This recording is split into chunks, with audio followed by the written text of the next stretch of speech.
Hi friends, today நம்ம என்ன topic discuss பண்ண போகிறோம் அப்படிங்கிறது ஆல்ரெடி உங்களுக்கு தெரிஞ்சிருக்கும். ஸோ வாங்க நம்ம டைரெக்டாக டாபிக்குள்ளே போயிடலாம். அதாவது முருகனுக்கு நிறைய பேர் விரதம் இருப்பாங்க, முருக பக்தர்கள். ஸோ அப்படி விரதம் இருக்கிறவங்க சரியான முறையில் எப்படி முருகனுக்கு விரதம் இருக்கணும் அப்படின்னு சொல்லி சித்தர்கள் கூறிய விளக்கங்கள் தான் இன்றைக்கி நம்ம பார்க்க போகிறோம். அதாவது இப்போ முருகனுக்கு நீங்கள் விரதம் இருக்கிறீங்க அப்படின்னா இது சாமானியமாக பண்ணுற நோன்பு கிடையாது அப்படின்னு ஃபஸ்ட்டு நம்ம தெரிஞ்சுக்கணும். அதாவது உங்களுடைய உடல், மனம், ஆன்மா இந்த மூணையுமே சுத்தப்படுத்தக்கூடிய சித்தர் வழி சாதனை அப்படிங்கிறது அர்த்தம் தான் இந்த விரதம். இதை உண்மையான சித்தர் விளக்கத்துடன் பார்த்தீங்கன்னா நம்ம பார்க்கலாம். விரதத்தினுடைய உண்மையான அர்த்தம் சித்தர் பார்வையில் என்ன அப்படின்னா, விரதம் அப்படிங்கிறது விரதம் கிடையாது. அதாவது அது விருத்தின்னு சொல்கிறாங்க. இப்போ விரதம் இருக்கிறீங்க அப்படின்னா பட்டினியாக இருக்கிறது கிடையாது. அது உங்கள் வாழ்க்கையில் உயர்வுன்னு அர்த்தம்.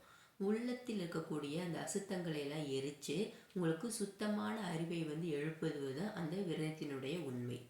முருகர் அப்படின்னாலே ஞான அக்னி, குண்டலினியோட சக்தி, உள்ளிருக்கக்கூடிய தீபம் அப்படின்லாம் சொல்லுவாங்க. அதனால தான் முருகனுக்காக விரதம் அப்படிங்கிறது உங்கள் உடம்பை கஷ்டப்படுத்துறது கிடையாது, உங்கள் உள்ளத்தை ஒழுங்குபடுத்துவது உண்மையான மறந்திருக்கக்கூடிய உண்மை. சித்தர்கள் சொன்ன உண்மையான விரத விதிகள் என்னென்ன அப்படின்னா, மன விரதம். அதுதான் ஃபஸ்ட்டு முதன்மையானது. என்னென்னா மன விரதம்.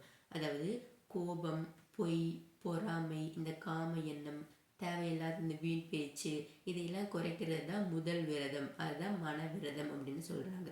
அதாவது வாயை கட்டினால் உங்களுக்குள்ள இருக்கக்கூடிய அந்த வேல் எழும், மனதை கட்டினால் முருகர் விழிப்பார். இதுதான் பார்த்தீங்கன்னா மன விரதத்தினுடைய சூட்சமம். அடுத்தது உணவு விரதம். இது மிக எளிய முறை தான். அதாவது முழு பட்டினியாக இருக்கணும் அப்படிங்கிறது கிடையாது அப்படின்னு சித்தர்களே சொல்லியிருக்காங்க. சுத்தமான சைவ உணவு, இந்த வெங்காயம், பூண்டு இதெல்லாம் தவிர்த்துருங்க. மதியம் ஒரே ஒரு வேளை மட்டும் அல்லது பழமோ பாலோ சாப்பிடலாம். உணவை குறைச்சா இந்த உடலினுடைய அக்னி சக்தி தூண்டும், அதனால மனம் தெளிவாகும். ஸோ இதனால தான் விரதம் இருக்க சொல்கிறாங்க. அடுத்ததாக உடல் சுத்தமும் உள்ள சுத்தமும் தேவை. காலையில் குளிச்சுட்டு சுத்தமான உடையை அணிந்து கொண்டு மனசில் எந்த ஒரு தீய எண்ணமும் இல்லாமல் இருக்கிறது, இதுதான் அகசுத்தி அப்படின்னு சொல்லுவாங்க. சித்தர் வழியில் மிக சக்தி வாய்ந்த மந்திரமாக அவங்க சொல்கிறது எது அப்படின்னா, இந்த ஓம் சரவண பவாய நமக. இந்த மந்திரம் தான் முருகனுக்கு மிகவும் சக்தி வாய்ந்த மந்திரம் அப்படின்னு சித்தர் வழியில் மரபு வழியை சொல்லிட்டு வராங்க. இல்லைன்னா ஓம் முருகா இதுவே கூட போதும். இதை 108 முறை அல்லது 12 முறை பார்த்தீங்கன்னா மனசுலேயே சொன்னால் போதும் அப்படின்னு சொல்கிறாங்க.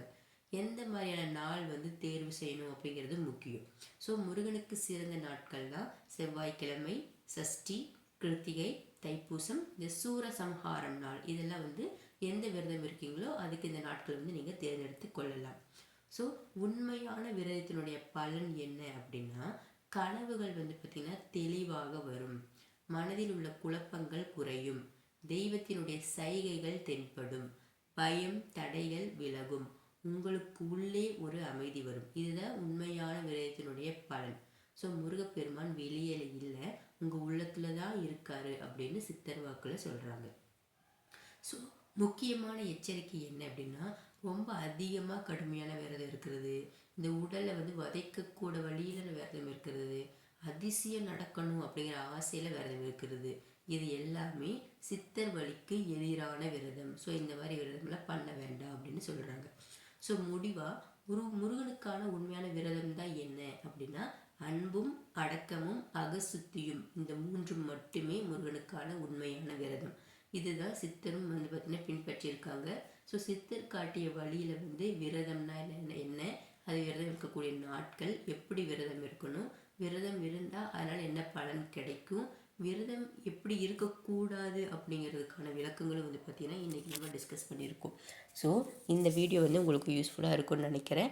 இதன் மூலிமா நீங்கள் ஒரு புது இன்ஃபர்மேஷன் தெரிஞ்சிட்ருப்பீங்க. ஸோ விரதம் இருக்கிறவங்க எப்படி விரதம் இருக்கும் அப்படிங்கிறத இன்றைக்கி நீங்கள் ஒரு கன்ஃபியூஷனாக இருக்கிறவங்களுக்கு ஒரு கன்க்ளூஷனாக கூட இந்த வீடியோ இருக்கலாம். ஸோ இந்த வீடியோ பிடிச்சதுன்னா சப்ஸ்கிரைப் பண்ணுங்கள், லைக் பண்ணுங்கள், ஷேர் பண்ணுங்கள். நம்ம முருக பக்தர்கள் எல்லாருக்கும் பார்த்திங்கன்னா யூஸ்ஃபுல்லான இன்ஃபர்மேஷனை ஷேர் பண்ணுங்கள். நம்ம பிளேலிஸ்ட் இருக்கக்கூடிய எல்லா வீடியோஸையும் பார்த்து நீங்களும் முருகப்பெருமானை பற்றி நிறைய தெரிஞ்சுக்கோங்க. நம்ம நாளைக்கு இன்னொரு டாப்பிக்கில் மீட் பண்ணலாம் friends. Thank you all my subscribers and viewers.